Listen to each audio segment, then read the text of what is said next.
हर्षवर्धन जाधव यांनी मातोश्रीवर जाऊन उद्धव ठाकरे यांची भेट घेतली आणि त्यानंतर त्यांच्या शिवसेना ठाकरे पक्षातल्या प्रवेशाच्या चर्चा सुरू झाल्या। मात्र जाधवांच्या प्रवेशावरून चंद्रकांत खैरे आणि अंबादास दानवे यांच्यातच झुंपली आहे। हर्षवर्धन जाधव यांच्या पक्षप्रवेशाला खैरे यांनी जोरदार विरोध केलाय। मात्र अंबादास दानवेंनी खैरे यांच्यापेक्षा काहीच वेगळं मत मांडलेलं आहे। पाहूयात।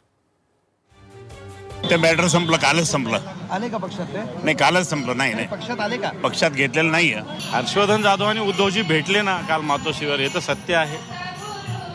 काय चर्चा झाली ते उद्धवजी ठाकरे साहेबांनी हर्षवर्धन जाधवांनाच माहिती। परंतु मला असं वाटतं खैरे साहेबांच्या मतापेक्षा उद्धवजींचा विचार माझ्या दृष्टीनं महत्त्वाचा। माजी आमदार हर्षवर्धन जाधवांनी मातोश्रीवर उद्धव ठाकरेंची भेट घेतली। त्यानंतर संभाजीनगरात जाधवांच्या शिवसेना प्रवेशावरून चर्चांना उधाण आलंय। यावरूनच चंद्रकांत खैरे आणि अंबादास दानवे यांच्यातही झुंपली आहे।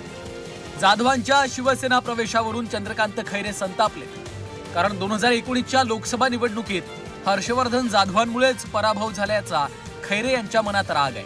त्यामुळे त्यांचा विषय संपलाय असं म्हणत त्यांनी जाधवांच्या प्रवेशाला नापसंती दर्शवली। मात्र त्याच वेळी अंबादास दानवेंनी खैरेंना डिवचलंय। आपली बांधिलकी खैरेंसोबत नाही तर मातोश्री सोबत आहे असं दानवेंनी म्हटलंय। तुमच्या विरोधात निवडणूक लढवणारे हर्षवर्धन जाधव आता पुन्हा नाही, ते मॅटर संपलं, कालच संपलं। आले का पक्षात? नाही, कालच संपलं। नाही पक्षात आले का? पक्षात घेतलेलं नाहीये। अशी चर्चा माहित नाही मला। पण यांना माहित होतं। दानवे हे त्यांच्या घरी जाऊन त्यांचा सत्कार घरी तर नाही गेलो मी कोणाच्या। हा. येणार तुमच्या सोबत? नाही, ते येणार नाहीये। ते त्यांचा मॅटर एंड झाला आता, त्याबद्दल काहीच घरी नाही। नाही गेलो कोणाच्या। त्यामुळे आता म्हणून आता ते मॅटर ते एंड झालं। बोला आता, दुसरं बोला। एंड झालं सांगितलं, आता कशाला विचारतो? मी माझ्या मनाने कोणत्याही गोष्टी करत नाही। माननीय उद्धवजी ठाकरे साहेबांच्या आदेशाने, उद्धवजी ठाकरे साहेबांच्या मार्गदर्शनानेच या गोष्टी होत असतात।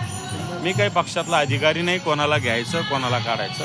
मी पक्षातला एक शिवसैनिक आहे आणि उद्धवजी ठाकरे साहेबांचा आदेश त्यांनी जसा दिला तसं अंमलबजावणी करणं एवढंच माझं कर्तव्य, ते मी करतो। खैरे असं म्हणाले की मी पक्षात त्याला यूज देत नाही।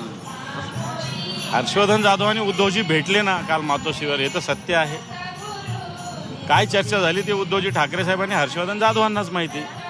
तेव्हा मी काय त्याच्यावर बोलणं काही योग्य नाही। त्यामुळे तुमच्या दोघातला आता वाद आणखी नाही, काही वाद नाही। खैरे साहेबांना त्यांचं मत मागण्याचा अधिकार आहे, त्यांचं मत व्यक्त करण्याचा अधिकार आहे। परंतु मला असं वाटतं खैरे साहेबांच्या मतापेक्षा उद्धवजींचा विचार माझ्या दृष्टीनं महत्त्वाचा।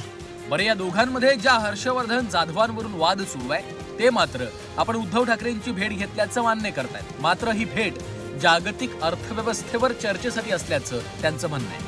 काल मुंबईत होतो, उद्धव ठाकरेंना भेटलो, सगळं झालं।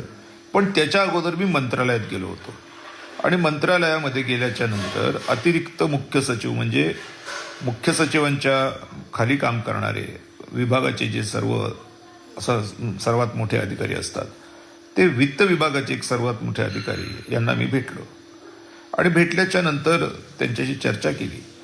ते म्हटले की जाधव जी, आपको जितना चिंता लग रहा है देश के बारे में, उतना मेरे को कोई पॉलिटिशियन के दिमाग में नहीं दिख रहा है। क्यों आप कर रहे हो? मैंने कहा यार मुझे ठीक नहीं लगता है। दुनिया डूबेगी तो मुझे थोड़ी अच्छा लगेगा। मैं कोई दुनिया का मालिक नहीं हूँ, लेकिन दुनिया डूब रही है, सामने वाले लोग डूब रहे हैं, अच्छा थोड़ी लगता है, तो इसीलिए मैं ये सब करता हूँ। 2019च्या लोकसभा निवडणुकीत चंद्रकांत खैरेंचा पराभव झाला होता। त्याची सल आजही खैरेंना आहे। त्यामुळेच काही दिवसांपूर्वी त्या पराभवावरून खैरेंनी दानवेंवर गंभीर आरोप केले होते। माझ्या पराभवासाठी संदीपान भुमरे आणि अंबादास दानवे यांच्यात कोटींची डील झाली होती असा आरोप खैरेंनी केला होता। 19ला पण त्यांनी पाडलं, मी पडलो म्हणजे मग त्याला असं वाटलं की आता मी मोठं होईल। नाही झालं, एखादं पद मिळालं, झालं, तिकडे झालं। आता ह्यावेळेस तर ओपनली म्हणजे लोकसभेचा पराभवासाठी जबाबदार आहेत तेच जबाबदार आहे। तोंडावर बोलवलं मी सांगितलं पण होतं। भुमरेकडनं कशी ॲडजस्टमेंट झाली, किती कोटीची झाली। मग मला असं वाटतं चंद्रकांतजी खैरे साहेब आमच्या पक्षाचे ज्येष्ठ नेते आहेत, आमचे मार्गदर्शक आहेत। ते जे करतील त्याला मला तर होच म्हणावं लागेल, तर याच्यावरती मी काही बोलणार नाही। 2019च्या प्रचारादरम्यान हर्षवर्धन जाधवांनी उद्धव ठाकरेंवर खालच्या शब्दात टीका केली होती। त्यानंतर हिंदू मतांचं विभाजन झाल्यानं खैरेंचा पराभव झाला असा खैरेंचा आरोप आहे. त्यामुळे हर्षवर्धन जाधवांच्या शिवसेना प्रवेशाला त्यांचा टोकाचा विरोध आहे. आता जाधवांनी उद्धव ठाकरेंची घेतलेली ही भेट पक्षप्रवेशासाठीच होती का, हे येत्या काही काळात स्पष्ट होईलच. विशाल करोळे, झी 24 तास, छत्रपती संभाजीनगर.